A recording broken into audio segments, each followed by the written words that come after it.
day 11 of my 45-day commitment to posting a video on 3 different platforms. YouTube, David Clare. Facebook, David Clare. Instagram, Clare David. My question to you is, are you committed more to pleasurable events or pleasurable achievements? Most people have an idea of that they would like something to happen. They would wish for something to happen. But then they reach a few obstacles that aren't pleasurable and they give up because they're committed more to having pleasurable actions than pleasurable results. So if you're committed more to pleasurable actions, you're only going to do what's in your comfort zone. Maybe stretch a little bit outside of that, but as soon as you get a little hit or a little tap or a little discomfort, you're going to head back into inside of your comfort zone. And if your idea of life is to become successful, which I believe everyone has that wish, or everyone has that desire, that this is just who we are. As a human being, one of our needs is growth, is expansion, and is contribution. But the thing is you can't contribute more or become more until you start doing more.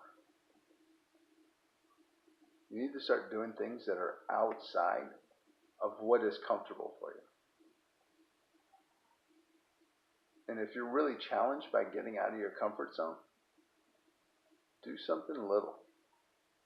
Like I talked about before, about change. Just do something that's a little bit different. Do something that's a little bit uncomfortable. And then do a little bit more, and a little bit more, and a little bit more, and a little bit more, and a little bit more. And before you know it, you're going to start making habits and doing things so consciously that at one time you were fearful of. And who you become at that point is going to be someone who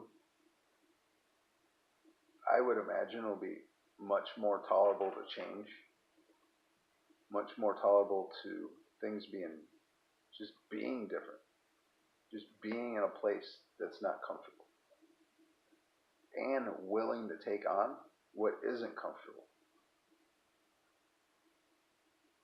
So I encourage you to discover what is something that you can do today, tomorrow, maybe the next week or the next month, next year, or the rest of your life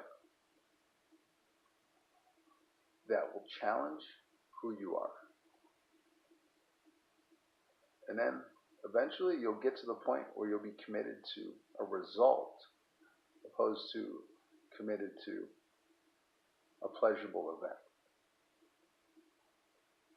Because when you get committed to a result, it doesn't matter what the events are. It doesn't matter who tells you you can't do something. It doesn't matter how things go.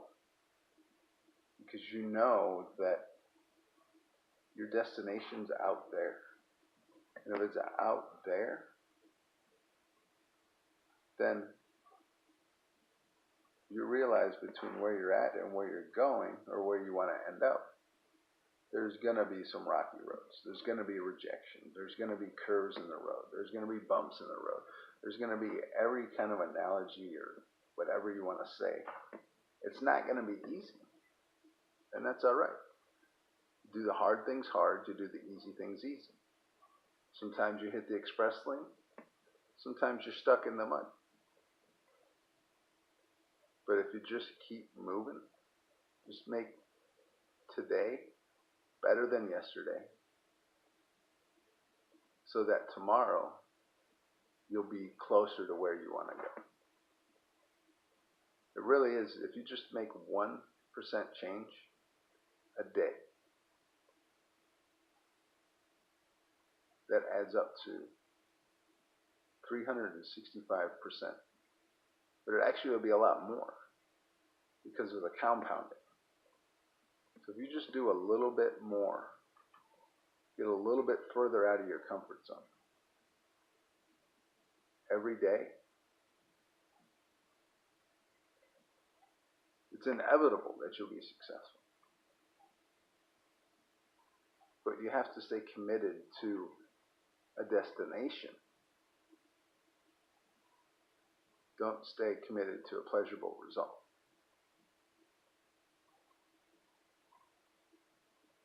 I mean, I know traveling, whether it's driving cross country or it's going through an airport, if you were to quit at the first red light, the first detour, the first time you had to get gas or refill, or the first time it rained, or the first time it's cloudy, or the first time it wasn't perfect, how far would you go on your road trip? Probably wouldn't even leave the town you're in. You definitely wouldn't leave the state you're in. But for the rest of your life, if it's not perfect, you choose not to take action. What's up with that? I think this kind of goes back to forgiveness. Because there's something that happens when we get faced with challenges that's connected back to who we were when we were younger. And like I've talked about with forgiveness is that it's always present. Or it's always possible. Maybe not always present. But anytime something comes up that upsets you, scares you, you're uncomfortable, whatever it is, most likely it's something that you need to forgive. Because if you think about a newborn, what's a newborn afraid of? Really not much. If there's really anything, it's maybe a few things. But loud noises, and I don't know. If you have a kid, you know. Remember when your kid was born, what was your kid afraid of? I don't think there was. I bet you there's less than 3 things your kid was afraid of when it was born. But through conditioning and being told what to do and what not to do and life occurrences, and then we start relating things that aren't even real. Like if a young kid's on a couch, falls off the couch, the kid may make the connection that couches are bad. Because last time they were on a couch, they got hurt. So it must be the couch's fault. And we do the same things with our lives. We make connections to things that really weren't factors then. So if you are committed to a result, what result are you committed to? And how committed are you to it? You want to find out how committed you are? Start taking action towards it. Or ask someone that has what you want, who's living the life that you want. Ask them how they did it. Listen to what they went through. And you'll find out real quick if you're committed to that result. The more I study success, the more I relate and associate with people who are successful, one thing is always true for all. They failed a lot. And they failed often. And they just got back up and kept moving. Not every time, not right away. But eventually they got to a point where they brushed themselves off and took the next step. then maybe they fell in that step, but they took another step, and they maybe fell forward. Maybe they fell backwards. Maybe they fell in a hole, and it took them a month to get out of it, or it took them a week, or it took them an hour, or it took them 10 seconds to recognize that this is just an event. This isn't who I am. It's just a result that happened. It's just an outcome of something that happened. It didn't define them.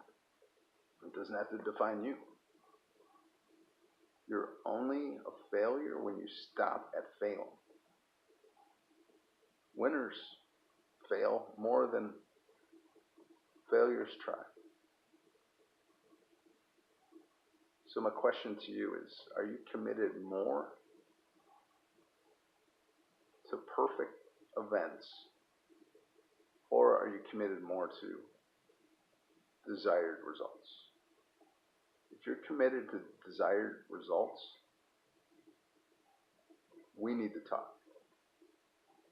Because I have the systems in place that can expedite your success. Whatever your success is, it doesn't matter to me. I want everyone to live a life that's fully expressed and successful. Because I know when you're living that life,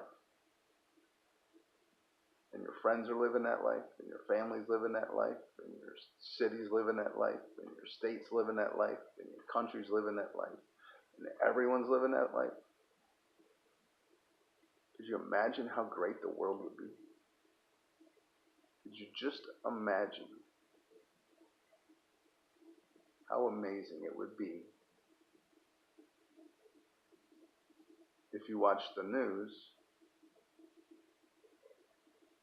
and all they talk about is cats in the trees,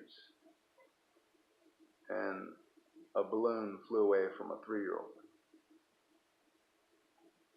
and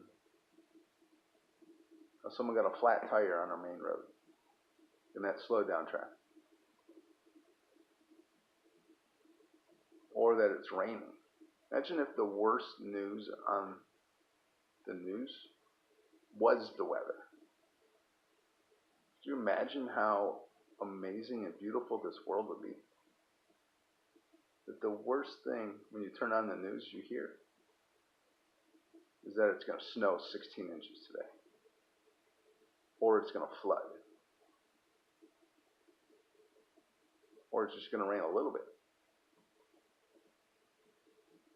Is that something that you can imagine? Imagination is something we're going to get into in one of these talks. Because it really is one of a key factor of your success. If you don't have an imagination, you'll never be able to create more than what you have right now. And if you do, it's going to be like total accident. And if you want to live your life by accident, then I hope you make a lot of good accidents in life. Because that's really the only way you're going to become successful. Because I've never heard of one person who accidentally got successful. They may have accidentally, there's inventions that were accidents, like the Post-it notes, and I don't know, that's the first one that came to my mind. The only one that came to my mind, but it doesn't matter. There is accident inventions that people have recognized can be used in another way. But if you're expecting an accident to make you successful, then I don't know. It certainly isn't going to be because of something you do intentionally. And if you just want to live your life on accident, then I suggest you keep your distance. Because accident-prone people tend to take few people with them. But at any rate, my question again, I pose to you. Are you committed to pleasurable results or pleasurable actions? If you're committed to pleasurable results, get a hold of me. I'll put my link down below. You can have a 1-hour strategy session. And we can move forward together if it makes sense. If not, then at least you'll be a little bit clearer who you are, what you want to become, and I promise you, you'll understand why you're not where you want to be in life. Good night.